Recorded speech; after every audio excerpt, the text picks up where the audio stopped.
Hi everyone, स्वागत है आप सभी का आपके अपने चैनल लर्न इंग्लिश विद प्रीति में। आज मैं जो आप लोग के लिए स्टोरी लेकर आई हूँ वो बहुत ही इंटरेस्टिंग, बहुत ही अच्छी और बहुत ही मीनिंगफुल, मॉरलफुल है। तो आप लोग अच्छे से सुनिएगा, अच्छे से ध्यान दीजिएगा और प्रैक्टिस कीजिएगा, ठीक है। यहाँ हम ट्रांसलेशन करेंगे और साथ ही साथ वर्ड टू वर्ड मीनिंग देखेंगे और साथ ही में जितने भी डिफ़िकल्ट वर्ड हैं यहाँ मैं बताती जाऊंगी, आप लोग उसे नोट कीजिएगा और प्रैक्टिस कीजिएगा। तो क्लास को स्टार्ट करने से पहले यदि आप चैनल पर नए हैं या अभी तक चैनल को आपने सब्सक्राइब नहीं किया है तो जल्दी से जाकर चैनल को सब्सक्राइब कर दीजिए, बेल आइकन को प्रेस कर दीजिए ताकि हर वीडियो की नोटिफिकेशन आपको मिलती रहे, ठीक है। और साथ ही साथ में वीडियो को लाइक भी कर दीजिएगा। तो चलिए स्टार्ट करते हैं। और आज का हमारा जो स्टोरी का टाइटल है वो है द अनसेटिस्फाइड कैट। अनसेटिस्फाइड का मतलब असंतुष्ट, कैट यानी कि बिल्ली। द अनसेटिस्फाइड कैट, असंतुष्ट बिल्ली। इंग्लिश भाषा में द का इस्तेमाल बार बार किया जाता है, जैसे कि यहाँ भी लिखा हुआ द अनसेटिस्फाइड कैट, या फिर the Taj Mahal is beautiful, the United state of America is developed country, the cow gives milk. ऐसे बहुत सारे सेंटेंसेस होते हैं। इसी तरह से हमें बार बार दा का प्रयोग देखने को मिलता है। दरअसल दा जो है वो डेफिनिट आर्टिकल है, जैसे ए और एन इनडेफिनिट आर्टिकल है, उसी तरह से दा जो है हमारा वो डेफिनिट आर्टिकल है, ठीक है। जब हम किसी चीज़ या किसी नाम को खास बताना चाहते हैं तो हम उसके साथ में दा का प्रयोग करते हैं, ठीक है। तो दा का कोई मतलब नहीं होता है, आप कंफ्यूज मत हुआ कीजिए, ठीक है। लिखा हुआ है द अनसेटिस्फाइड कैट, असंतुष्ट बिल्ली।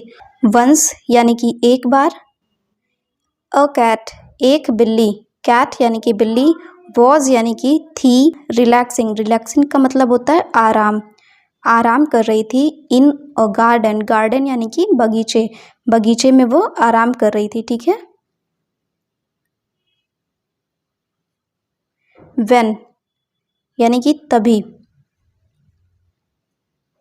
Once a cat was relaxing in garden, once एक बार एक बिल्ली बगीचे में आराम कर रही थी। व्हेन यानी तभी। इट सा अ डॉग, इट सा उसने देखा, सा का मतलब देखा। अ डॉग, डॉग यानी कि कुत्ते को, ठीक है। डॉग का मतलब होता है कुत्ता। प्लेइंग खेलते हुए।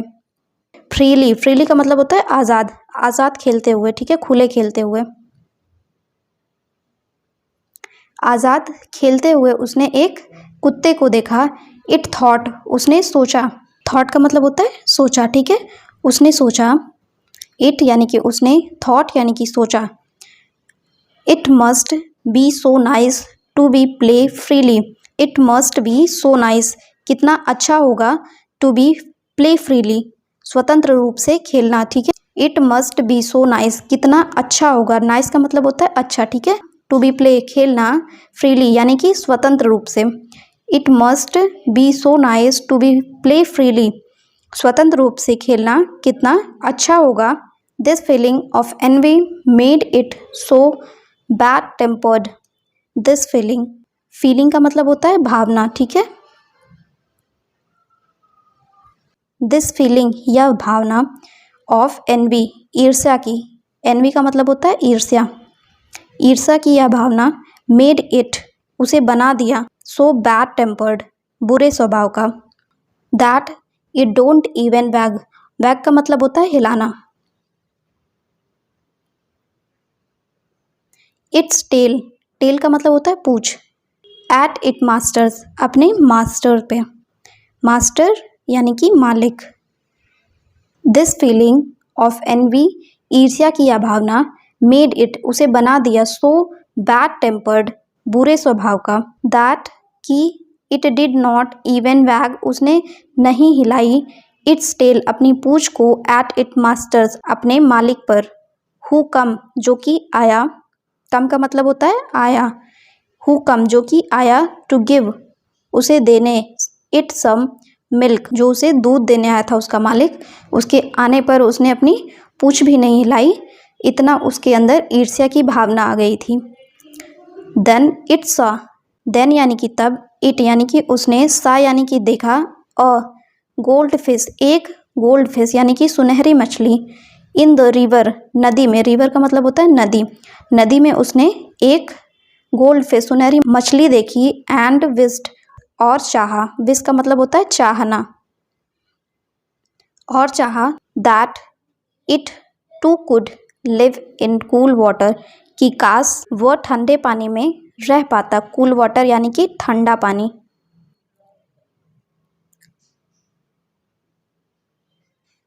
N V made it angry, envy यानी कि ईर्ष्या जो था, मेड उसे बना दिया, ईर्ष्या ने उसे क्रोधित बना दिया, वंस अगेन, एक बार फिर से, वंस अगेन यानी कि एक बार फिर से, एंग्री का मतलब होता है क्रोधित, ठीक है, उसे ईर्ष्या ने क्रोधित बना दिया, वंस अगेन एक बार फिर से, जस्ट देन तभी, इट हियर्ड का मतलब सुना, ठीक है, सुनना, उसने सुना, द फिश से, मछली कह रही थी, मैं मछली को कहते हुए, से यानी कि कहना, ठीक है, मछली को कहते हुए उसने सुना, it look so nice, so nice का मतलब बहुत अच्छा, ठीक है, सो यानी कि बहुत, नाइस यानी कि अच्छा, वार्म, वार्म का मतलब होता है गर्म, ऑन द ग्रास, ग्रास यानी कि घास पर,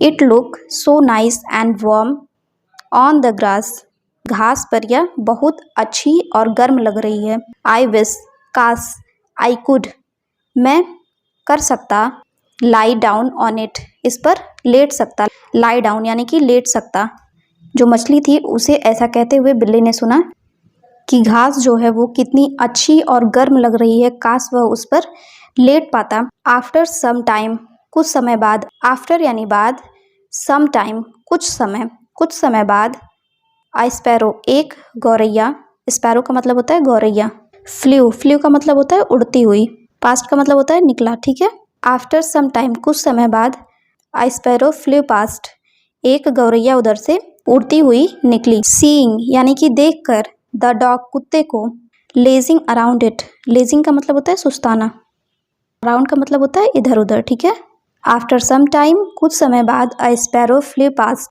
एक गौरैया जो थी वो उधर से उड़ती हुई निकली, seeing the dog lazing around, कुत्ते को इधर उधर सुस्ताते हुए देखकर, इट सेड, उसने कहा, अलाउड, जोर से, अलाउड का मतलब होता है जोर से, ठीक है, उसने जोर से कहा, आई विश, काश, I could play the whole day like this cat, I wish, काश, आई कुड प्ले, मैं खेल सकता, द होल डे, होल का मतलब होता है पूरा, डे यानी कि पूरा दिन, मैं पूरा दिन खेल सकता, लाइक दिस कैट, इस बिल्ली की तरह, आई विश, काश, I don't have to build, build का मतलब होता है बनाना, अ नेस्ट, नेस्ट का मतलब होता है घोंसला, फॉर माई सेल्फ यानी कि मेरे लिए, आई विश, काश, I don't have to build, मुझे बनाना नहीं पड़ता, अ नेक्स्ट, घोंसला, फॉर माई सेल्फ, मेरे लिए, सर्च फॉर फूड, सर्च यानी कि तलाश,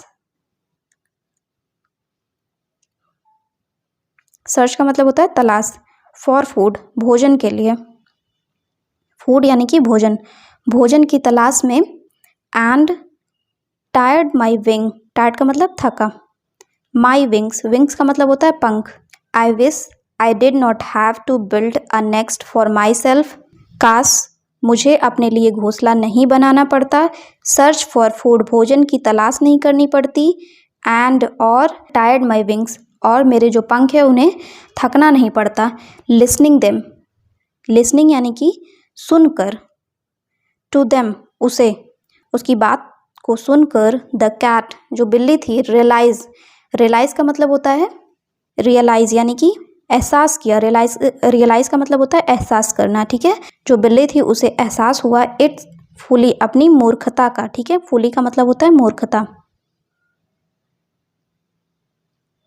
फॉर नॉट एप्रिसिएटिंग, एप्रिसिएटिंग का मतलब होता है सराहना, जो कि उसके पास है, जब चिड़िया ने सुस्ताते हुए कुत्ते को देखा तो वह जोर से कहा कि काश मैं बिल्ली की तरह पूरा दिन खेल पाता, काश मुझे अपने घोंसले नहीं बनाने पड़ते, काश मुझे भोजन की तलाश में नहीं जाना पड़ता, और काश मेरी पंख जो है वो जो थक जाती हैं वो थकती नहीं। उसकी इस बात को सुनकर लिसनिंग टू देम, सुनकर, ठीक है, उसकी बात को सुनकर द कैट जो बिल्ली थी रियलाइज उसे एहसास हुआ इट्स फुली अपनी मूर्खता का, फॉर नॉट अप्रिसिएटिंग नहीं सराहने का, व्हाट इट हैड जो कि उसके पास है, ठीक है, जो भी उसके पास था उसको न सराहने का उसे एहसास हुआ अपनी मूर्खता का। सो हमारी जो स्टोरी है इससे हमें यह मोरल मिलता है, be happy with what you have, be happy यानी कि खुश रहो। बी हैप्पी का मतलब होता है खुश रहो।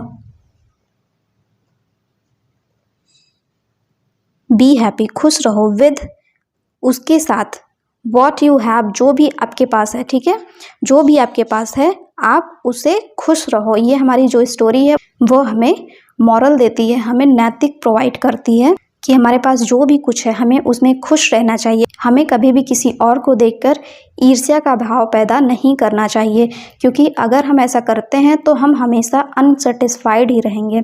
इसलिए जो भी हमारे पास है हमें उसमें खुश रहना चाहिए, हमें उसमें खुश रहना सीखना आना चाहिए, ठीक है। तो जैसा कि आप सभी यहाँ पर देख सकते हैं जो हमारी स्टोरी है उसमें एक फिश है, एक कैट है, एक डॉग है और एक बर्ड है।